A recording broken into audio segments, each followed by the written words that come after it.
اهلا بيكم في حلقه جديده من برنامج شادر فوده. زي ما اتفقنا كده في رمضان نتقابل ونحكي ونتبسط كلنا باي حاجه هنحكيها. النهارده معايا مين؟ معايا لورد السو. السو السو شو سو شو سو. ممكن نعمل كده الصبح. عامل ايه يا لورد؟ الحمد لله. بتعمل ايه؟ كله زي الفل. كل سنه وانت طيب. وانت طيب يا حبيبي. رمضان كريم ان شاء الله الله. أكرم. الله يخليك. نيتك تمام؟ رمضانك جميل ان شاء الله. بعون الله. تنسوش تدونا اللايك الجميل، السبسكرايب الرايق، جرس، شير، كل حاجه. اي حاجه تلاقيها قدامك كده دوس عليها. فولو على السوشيال ميديا، يعني روق علينا كده وننزل لي بالانترو. وطبعا بما ان معايا اللورد ومعايا السو، هنتكلم في ايه؟ مش هنتكلم في المزيكا. الطبخ. هنتكلم في الطبخ، نتكلم في الكوره. واللي ما يعرفش يعني ده للي ما يعرفش، وتبقى حاجه غريبه جدا. لورد مانشستراوي اصيل. فالكوره جايه علينا جامد يعني. انت اللي طلبت تطلعي.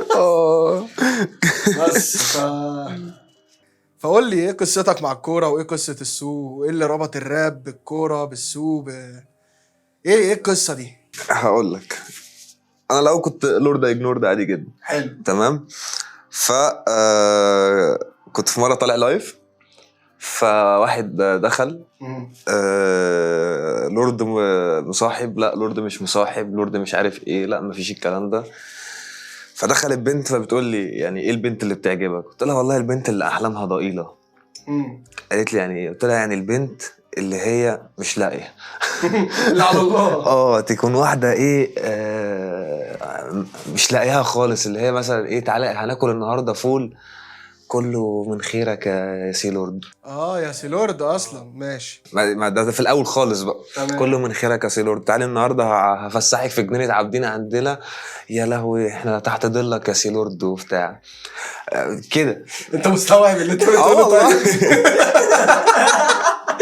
مش عايز واحده اللي هي اقول لها تعالي احنا هنسافر بكره مش عارف فين، عادي يلا فاجئني هناك بقى. لا انا عايز واحده اللي هو احنا هنروح بكره مش عارف فين، يا لهوي ربنا يخليك لينا. عايز واحده، عايز دلع البيئه ده ماشي. اللي هي فاهم. عايز عبايه سمراء.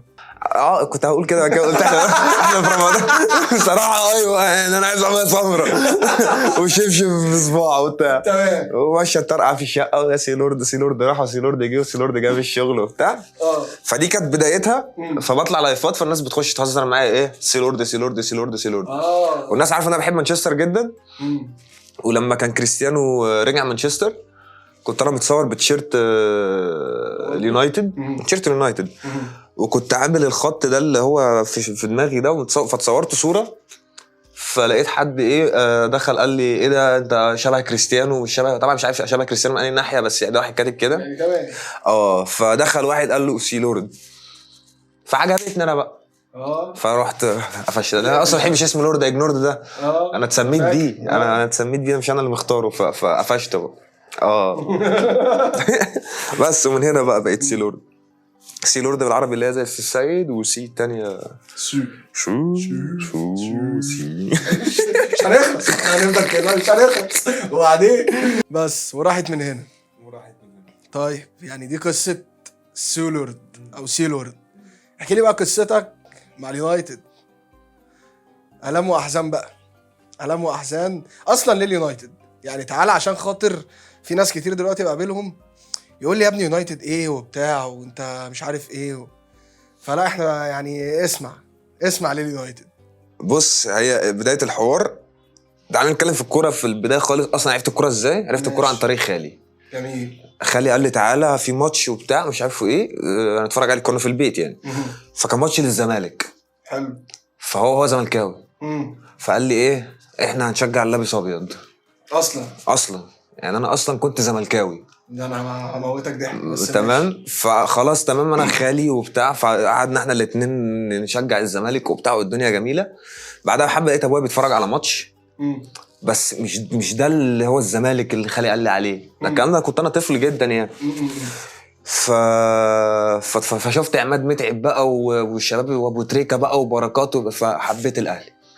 فاللي يقول لي انت اهلاوي بالفطره وانت اهلاوي عشان البتاع، لا انا ما جاتش معايا كده خالص بقى. ما اعتقدش ان في حد بقى جو اهلاوي بالفطره اصلا. لا في ما فيش حاجه اصلك يعني اتولدت مكتوب لك في ابويا اهلاوي والناس بس اهلاوي، خلاص بالظبط الاهلي انت بيكسب اتولدت يعني ظروفك خلتك اهلاوي. انا ظروفي خلتني زملكاوي وانا اللي قررت ابقى اهلاوي. عارف بقى ان انا نفس القصه بجد والله. بس انا ابويا اللي زملكاوي اقسم بالله. انا ابويا زملكاوي ومثلا لحد 2002 كده كنت معاه والدنيا تمام وانا زملكاوي زيك وبتاع، الى ان حدثت الفاجعه. ماتش الايه الستة الجميل. قاعدين يا عم في امان الله وانا كنت رايح اتمرن. لا مش هشجع دول. كنت ساعتها بتمرن سباحه في نادي ما. انا كنت بتمرن سباحه في نادي النصر برضو التاني كان في مصر الجايه برضو جنبك. المهم هوليليدو. لا في نادي الجلاء. ماشي. ف زعلان تحت ما قلت لك غريب قوي يعني. عايز اعرف نادي الجلاء ايه يا سيدي؟ هموت مش قادر. المهم ابويا كان بيوصلني بقى ساعتها للتمرين، كان جاي معايا وبتاع. اوكي. وسابني بتمرن وراح يتفرج على الماتش. انا خلصت التمرين راجع له لقيت المنظر ده. قعدت اعيط بقى ودبدب في الارض وبتاع، وانا مش هشجع الفرقه دي تاني. والله يا ابني ليه يا ابني ايه؟ قلت له مفيش فريق محترم بيشيل 6. يا صح بس تقولش كده تقولش كده مش عارف يعني مع احترامنا لكل الزملكاويه. لا احترامنا لكل المانشستراويه يعني ماشي. المهم ما انا كبرت بقى يلا بس وبعدها قلت بقى مفيش خلاص زمالك تاني، وفضلت اهلاوي واهلاوي لحد دلوقتي يعني. بس قفشت معايا ان انا افضل اهلاوي بقى. ومره كان امام المسجد بيتكلم يعني في حاجه كده فارشدتني ان انا اشجع الاهلي. دي رسائل مخفيه كده بمناسبه كاس مصر يعني. ماشي. لا ما تعملش كده. انا يا ماركو اللي انت بتقوله ده يا ماركو. انا عايزك في موضوعين مهمين. قول لي. الاول امام عاشور والثاني قفشه. انا اسف.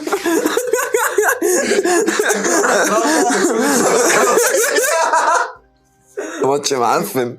الماتش سيء يعني. ما علينا والله.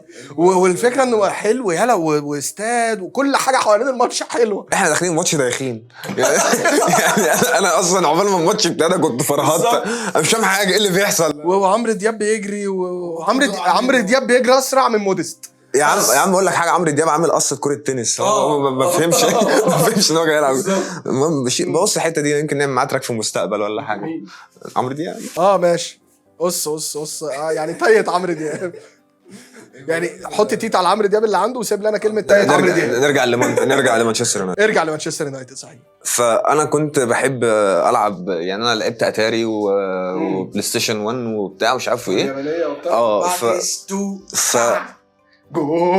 فانا اول ما ابتديت افهم كان ويننج 11 لو فاكر كان فيها الاهلي. تمام. فلما جت فيفا ففيش اهلي. ليه فيفا 2005 كان فيها الاهلي؟ لا عندنا ما كانش الكمبيوتر وبتاع، ما كانش عندنا فيها اهلي. كانت ساعتها ريال مدريد ضد ارسنال او ارسنال ضد ريال مدريد وارسنال انا فاكر. كنت انا بقلب، فانت لو فاكر الاهلي كان سبونسر من فودافون واحمر وفي حته سودا. تمام. مش فاكر. فكان مانشستر فاكر ان هو كان سبونسر فودافون. فمانشستر يونايتد كانت ايه نفس القصه. فودافون واحمر وبتاع مش عارف. التيشيرت بتاع نيستر روي ده. الله اكبر عليك. فانا خلاص بقيت بلعب فيفا بالفرقه دي وانا ما اعرفش اي حاجه. انت مقتنع ان ده الاهلي مثلا؟ عادي بقى، طفل عبيط ما جاش في الحياه يعني. بس شويه بقى ابتديت افهم ان في حاجه اسمها كريستيانو رونالدو، وابتديت افهم ان في حاجه اسمها جيجز، وابتديت افهم ان في حاجه اسمها سكولز، ابتديت افهم ان في حاجه اسمها فينيستر روي، وفي حاجه اسمها مش عارف مين ابتديت بقى خلاص بقى ادوبه. وكان بقى ساعتها ايه ريال مدريد وبتاع. فانا لا. طب مش عارف مين لا. وكنت بحب شويه ارسنال. ازاي يعني؟ شويه عشان هنري. ما اصل الفتره دي كان يونايتد وارسنال. ما انا عارف بس انا كنت ما انا مش متابع بره، ما انا ما اعرفش ايه اللي بيحصل. فانت هنري عشان جامد وبيجيب اجوان وبتاع، وفي نفس الوقت وتيشيرت الاوتو اللي كان مغرق مصر كلها ده. بالظبط. وبعد كده ابتديت اتلط حلوه اتلط دي، ولا ابتديت اتلط باي سي ميلان عشان ابويا كان دايما. انت انا بتشجع كل الانديه اللي انا بشجعها؟ لا الحمد لله، ده عشان الناس بنفهم بس والله يعني زملكاوي بقيت اهلاوي، يونايتد، ميلان، بس عشان ما بقاش غير الاهلي في اللي احنا فيه ده. والاهلي سيء برضه يعني، بس بيكسب على الاقل مرضيا يعني. فابويا كان دايما بنلعب انا وهو في 2005. فكان دايما بيلعب باي سي ميلان، وفي واحد اسمه تشيفتشينكو بيبهدلني. بص بهدلت الحياه، ثنائيه شيفشينكو جيلارديني قدام مثلا. فاتلطيت برضو فخلاص ففهمت بقى ان ده دوري وده دوري تاني، فعادي قشطه ممكن احب الميلان وممكن احب مانشستر يونايتد. وابتديت بقى لما اتابع كوره، امتع كوره لحد دلوقتي انا ممكن اتفرج عليها مانشستر يونايتد بكل السوق اللي بيحصل ده. لان انا بحس ان مثلا لما باجي اتفرج على ماتش ريال مدريد مثلا هنكسب. لا انت لا هنكسب يعني. طب ده بالعكس يعني، انا وقت ما شجعت يونايتد الموضوع بالنسبه لي كان بلاي ستيشن وفيفا وكده. ماشي انا هجاريك اهو، بلاي ستيشن وفيفا وكده. وقتها كان احنا بس اللي بنكسب في انجلترا. ماشي يعني اوكي، بس انت كان عندك لعيبه غلويه. يعني انت كان انا ما بحبش يعني، انا مثلا من الحاجات اللي ما كنتش بحبها في الجيل الذهبي في برشلونه يلا ايه السهوله دي يلا يا جدعان، انا بتفرج وتعبت اكتر من كده. لكن انا بحب بقى الديجي طخ ديجي طخ ديجي. يعني احنا اغلب الوقت نبقى خسرانين كسبنا. فانا احب اول الحاجات دي واجلي فوتبول وشويه نبقى خسرانين ومبهدلين وتلاقي كباري وتشميس وحركات وطالع ونازل وبتاع. قشطه انا احب قوي كده. ورونالدو يقط هنري ويوقع هنري وبتاع، وهنري يقوم داخل ضربه. انا عايز اقول لك بقى الارسنال ما بقتش معايا من ساعه الخناقه دي. خلاص بقى انت بتتخانق مع رونالدو فانت اصلا رونالدو كده لا انا كده رونالدو بس مانشستر. ايوه يعني حتى حوار مانشستر ورونالدو مش عايزين نتكلم فيه، على هيحصل فينا زي يوسف عثمان بس مش هنروح له والله. اصل الموضوع خلصان يعني. ويا عم تمام، انت شايف انك تمام واحنا شايفين ان النادي تمام وانت حر يلا ما علينا ريليشنز توكسيك ريليشن شيب ريليشن شيب. المهم بس واتلطيت بقى من هنا في مانشستر يونايتد وبقيت هي وجي عليا فتره اصلا ما كنتش بتابع كوره خالص في العالم ما فيها الاهلي اعتقد من بعد 2012 الفتره دي. مش فاكر، انا ما تسالنيش في تواريخ. وبعد بورسعيد رجعت بقى اتفرجت لقيت ايه ده، فايتك كتير، ايه القرف ده. بس ايه اللي حصل؟ انا سايب السير اليكس، ايه اللي حصل بالظبط. لا وكان في حاجه بقى انا بالنسبه لي اللي هي بيجي حد يقول لي انت ليه بتشجع يونايتد لحد دلوقتي يا جدعان؟ ده مفيش حاجه اسمها لحد دلوقتي. انت عايش في احلى سيناريو. انت كل ماتش بالنسبه لك نهائي.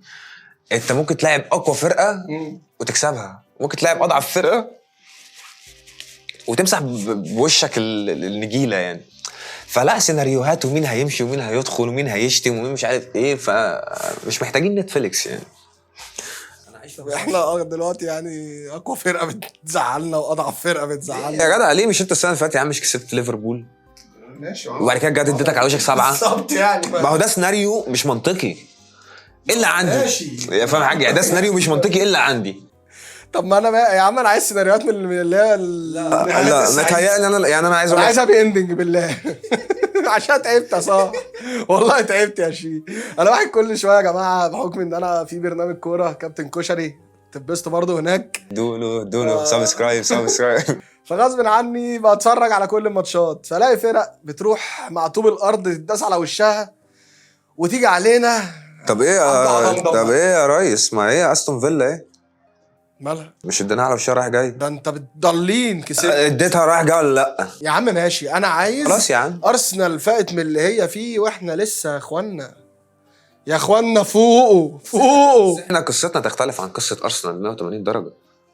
ازاي يعني؟ لا هي لا هم على الاقل خلاص يعني دخلوا في مرحله الاصلاح. ايوه ما هو بالظبط. انت لسه مانشستر يونايتد لسه بتدور على المشكله. بالظبط احنا ما حدش عارف المشكله. اتمنى مع الاداره الجديده الدنيا راتكليف. انا يوسف عثمان اكد لي، انا قابلت يوسف عثمان اتكلمت معاه قال لي راتكليف تمام، فانا تمام. فانت خلاص انا شاوت اوت يوسف عثمان عشان بحب يوسف عثمان جدا بصراحه. يعني من اول برامج الكوره اللي بدات اتابعها على اليوتيوب اصلا كان خلونا نتكلم كفنيين. ده الوحيد اللي شاف القلعه.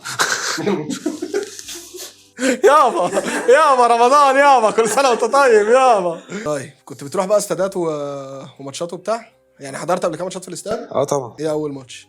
او لو اول تفتكر يعني ماتش يا نهارك ازرق. لا ما افتكرش. هفتكر اول ماتش ده كان ماتش اعتزال خالد الغندور. كان ابويا كان في استاد المقاولين في الجبل الاخضر. انا فاكر ماتش حضرته مع اهلي، كان الاهلي والحرس الحدود، كان في اسكندريه.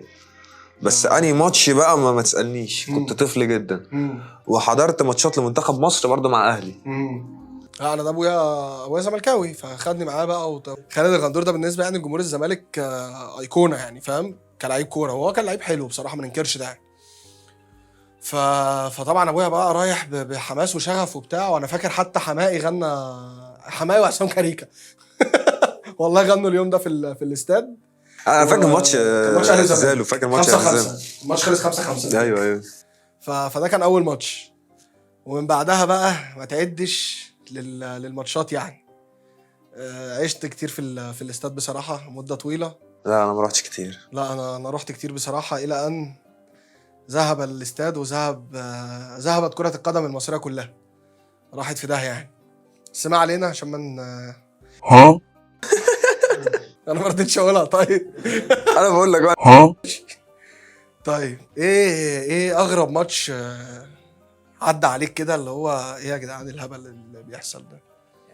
يعني مثلا انا بالنسبه لي مثلا ماتش الاهلي والجونه اللي كنا بنلعب فيه فريق ال 14 سنه ولا ال 17 سنه ده، فاكره؟ اللي كسبنا فيه سكور كبير زي كده. ده بالنسبه لي اللي هو ايه الضحك ده، وفعلا كان ماتش كوميدي، اللي هو حسام غالي بيرقص عيل في طول ابنه، فاهم حاجه؟ فاكيد عدى عليك بقى ماتشات بهذه الغرابه يعني. ممكن اكلمك عن النكسه بتاعت مانشستر السنه اللي فاتت. السبعه؟ طبعا ده من اغرب ماتشات حياتي. طب مش اغرب من ستة سولشاير؟ لا انا بالنسبه لي دي اغرب بكتير، مش لحاجه، مش للماتش نفسه، لرياكشن سولشاير. لما هنج طلع في المؤتمر واقف بيضحك وبيتكلم عادي فشخ ومبسوط. ايه يا عم انت يا عم؟ انا اصلا الماتش ده من الدقيقه مثلا 62 ولا 63 قمت سبت القهوه ومشيت. كنا متجمعين الرابطه بتاعت مانشستر، متجمعين في كافيه كده هنا في التامن. اوكي. وقاعدين بقى ومبسوطين وبتاع، والناس كلها متحمسه فشخ الماتش وبتاع، وعينك ما تشوف الا النور. انا ماتش السبعه ده كنت بتفرج واللي هو هنخسر. بس خدناه كتير بقى هنخسر 1، هنخسر 2 في اصلا. فيش يعني انا ما كنتش كده، ما كنتش عامل حساب على مكسب. ليه؟ لان انا اول واحد شفته اول ما فتحت التلفزيون راشفورد هو عامل كده، هو داخل الملعب. قلت بس خلاص انا ده لما بشوف وشه في الملعب بخاف. لا بس خلاص هنخسر. تمام. فاهم حاجه؟ مع ان احنا كنا مقدمين ساعتها سيزون جامد. أيوة وليفربول ما جاتش. خلي بالك الناس كلها كانت متوقعه زي ما انت بتقول كده. انا فاكر حتى لا ده انا لا اله الا الله كلمتني انتوا هتكسبوا. ايوه فاكر احمد كمال، شاوت اوت احمد كمال والرزاع كلهم عشان قبلها كان في رياكشن ماتش ما في ارزع، والشباب بقى فايت هو وجو بتاعه، وانت هتجيلي الماتش الجاي ومش عارف ايه، وكنا ايوه بس وقام نمله بالعرض على الكنبه وبتاعه، فاهم؟ وبس يا معلم. وطلع بعد كده شو لايف، فاحمد كمال دخل في اللايف وهتك سف بقى. فانا فاكر الموضوع لان احنا كنا فعلا اون فاير. ايوه. لا وكان قبلها هم عندهم ماتش اللي خسروا فيه في الانفيلد، كان بيلعب ريال مدريد. اتلتيكو. لا اتلتيكو ده موسم الكورونا. لا يا جدع ريال الموسم بتاع رونالدو بس طلعوا من اتلتيكو يا عم. استنى يا عم، كان عندهم ماتش كان مع ريال مدريد وكانوا كسبانين وخسروا في الاخر قبل ماتشنا بيوم. قبلنا بماتش يعني. فكان لازم يعني يرجعوا هيبة الانفيلد، ومانشستر يونايتد رايحة بقى، فاهم؟ فانا فتحت التلفزيون تقريبا كانت ريال مدريد مش فاكر يا عم. دوري الابطال كان ولقيت ماركوس راشفورد عامل كده، ولقيت برونو عامل كده. قلت بس احنا هنبلع بلعة. راح 2-0 3-0 في المستريح. جه عمك انتوني شاط الكرة في العارضة. فاكر. قلت هتسحب في 3-4. جه الاول قلت عادي، تاني مش مشكلة، تالت هنتعادل، الرابع، الخامس، السادس. يا اخوانا الماتش هيخلص امتى؟ حقونا انا بغرق. ليساندرو اتزحلق من المطره. الله الله الله الله الله يعني. فلا ده من اغرب الماتشات وماتش القضيه ده من اسوأ الماتشات اللي اتفرجت عليها في حياتي برضه. طبعا انا عايز اقول لك انا كنت هنام قبل الجون. ماشي كأداء يعني. لا خلاص انا بتفرج اللي هو خلاص الماتش ده راح. يعني الزمالك هيجيب جون في الاخر كده، يا الماتش خلص كده وبتاع. طب انا هنام وبجد خلاص بقى قاعد مع اصحابي في البيت وعيني بدأت تروح في النوم وزهقان قوي. ومره واحده لقيت عملت كده بام.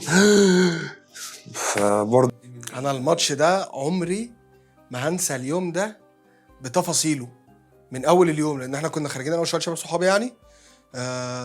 محمد هاني، تيخا، جيمي، اخواتنا الشباب يعني. اعملوا لهم سبسكرايب. عاملين ماشي. لا هم بيقولوا لهم هم. لا هم مش يعني ما علينا. اعملوا فولو على الانستجرام. ما علينا. تليفون اشبه. ما علينا. كنا متجمعين من اول اليوم وبتاع، وكنا كتير، كان الجروب مثلا 12 بني ادم ولا حاجه، ورحنا وكلنا وبتاع ومش عارف ايه، وبعدين طلعنا قلنا هنقعد بقى نتفرج على الماتش. انا ده اكتر ماتش في حياتي كنت هموت بسببه. ايه ده ايه؟ متنشن فشخ من الاكشن وبتاع، وفي نفس الوقت انت ادائك زي الزفت. ايوه وحش قوي. طول الماتش انت ورا وبتدافع وبتاع. هو ماشي ممكن يكون ده التكتيك بتاع موسيماني، بس مش ده اللي كنا مستنيينه يعني. خصوصا انك بقى قبل الماتش عمالين بنشوف مين كورونا ومين لا ومش عارف ايه، وديانج وقع فاكر انت القصه دي؟ لا اهم ماتش ده نهائي افريقيا يعني. بالظبط. وبس وطول الماتش بقى سخنان وبتاع. وبعدين لما نزل جيرالدو فاكر قلت احنا رايحين في داهيه. المعلم ده اصلا صرع عنده صرع، بتتزحلق من على دماغه. على دماغه ايه؟ الكوره بتزحلق على رجله بالظبط. فخفت فشخ وبتاع. وبعدين الكوره بتاعت قفشه دي، احنا مثلا قاعدين هنا جابوني من بعد ترابيزتين قدام. لا انا كسرت نص شقه صاحبي. بقول لك جابوني من ترابيزتين قدام، انا نطيت على صفين قدامي. فاهم حاجه؟ اللي هو خلاص ايه ده، عشان انا كنت بموت. انا نزلت اتمرمغت في الارض وبتاع، وضغطي عالي يومها، كنت رايح في داهيه خالص يعني. كان معانا سنيك صاحب، انت عارف سنيك؟ سنوك. فسنيك ملوش في الكوره، فهو اصلا قاعد مدي ظهره للشاشه. بالظبط. فهو انا قاعد على السرير كده، هو قاعد قدامي كده والشاشه كده.